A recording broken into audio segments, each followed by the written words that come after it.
Hello everybody, Daniel Gordon here. So I wanted to do another follow-up on the Buzz video post that I did 2 days ago when I very first was experimenting with it and connecting with people. I jumped in it and followed a bunch of people because I figured that was the way to connect correctly. And I've learned a really important aspect to Buzz that is very different from Twitter, very different from Facebook. And I'm realizing that this is a quality of conversation um, format. Basically, I followed lots of big names like Chris Brogan, people I follow on Twitter, Robert Scoble. Gary Vaynerchuk was online last night. I asked him if he'd used it, and he said not yet.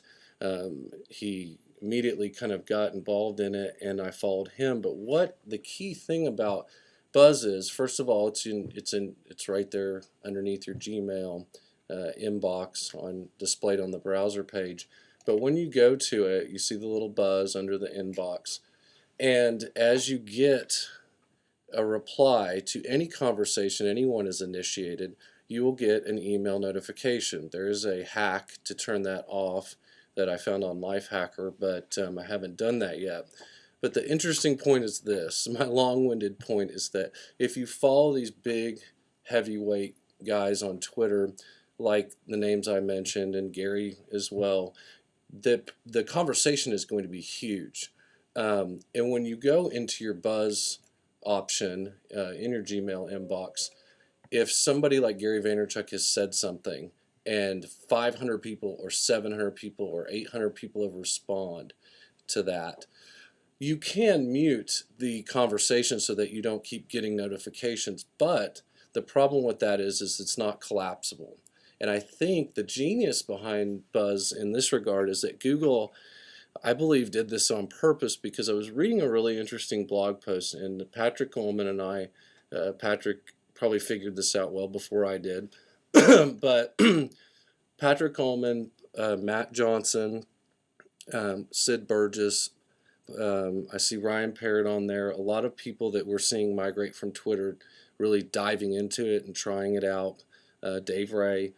The bottom line is this, and that is, if Google purposefully made these threads non-collapsible, then what they're trying to do is create a scenario where our human behavior is to, our reaction is to make noise go away. So if a conversation is huge, that would be neat on Twitter. Somebody has 100,000 plus followers, you want to engage with that person because of the possibilities and opportunities. But what we find with Buzz that is completely different is that Google has made it to where it's annoying and it's loud and it's time consuming. If you're following somebody with this much ability to create so much conversation, there might be a few hidden gems in there of information of people that answered that you don't know. But if 700 people respond to Robert Scoble, do you want that notification to come in? Do you want to have to scroll down your Buzz area every single time? And it gets in the way of me talking to someone I might really know and really have a valuable conversation with, like Patrick, who I know, or like Matt Johnson, who I know. And the theory of the blog post I read that really goes in line of my thinking is this: Google is a data collection company and an organizer of information, but they want quality conversations of real topics that people are exchanging and adding and gaining value with one another.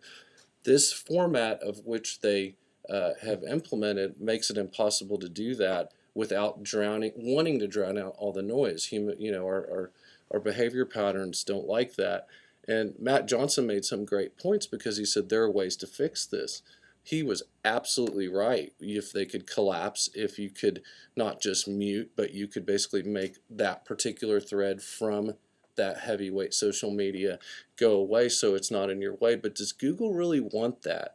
I think what Google really wants is for you to not want that. Now, they could change it, and I easily could be completely wrong. But at this point in time, it hit me like a ton of bricks, and that is what Buzz is about, is connecting with real people that you really know that have like interests that may reside in the same city, run in the same social circles, that are truly trying to gather information that is useful both ways. Now, here's another aspect to this whole um, dynamic that they're doing.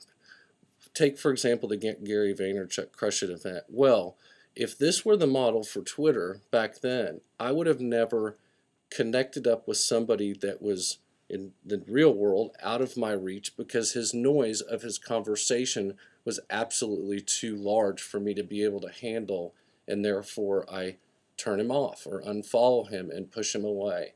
So Buzz, is getting a lot of buzz because it's brand new, and I don't think it's the end all be all, but I do think it's absolutely somewhat of a very well thought out psychological experiment by Google, because I think as they collect the data and the more valuable and real data for people talking to people that would normally do so, then they're going to be able to use that and capitalize off that in a much more efficient way than if there's people talking about random things in a 700 conversation feed where there might be 5 bits of useful information involved. Anyways, that's my 2 cents. There's really not much else. That's the big thing for me that I have realized since I jumped in and just tried it. That was day 2. Um, but it's going to be interesting where it goes. The other big important thing I'd like to touch on as well is everybody that we know on Buzz that has migrated and used the service at first put their Twitter feeds pushed into their Buzz feed. Everybody agreed that there is no use for that. I mentioned Patrick Ullman a couple times, but he made it a right spot on point. And everybody in there agrees is that if you throw your Twitter feed in there, it's useless, it's interruptive, it doesn't make any sense, and it's for Twitter. We might click on a link, but other than that, it's just more interruptive noise of more conversations that have little to no value in the Buzz feed. So I unfollowed a bunch of people that I don't know because I was trying to reach out and connect. And I quickly realized that once again, Google is designing this in order for us to have behavior patterns to where we connect with 10 people. It could be the absolute most valuable Buzz feed, and what you would get out of that as a result of somebody like Robert Scoble, who has thousands and thousands of Google profile followers, but I don't want to hear his stuff because it's too loud and too noisy. The initial post may be amazing, but I can get that on Twitter, and I don't have to be notified, I don't have to be interrupted, and I don't have to maintain his conversation for him. So that's my 2 cents. I'd love to know what you all think, and thank you so much for your time. See you on Buzz.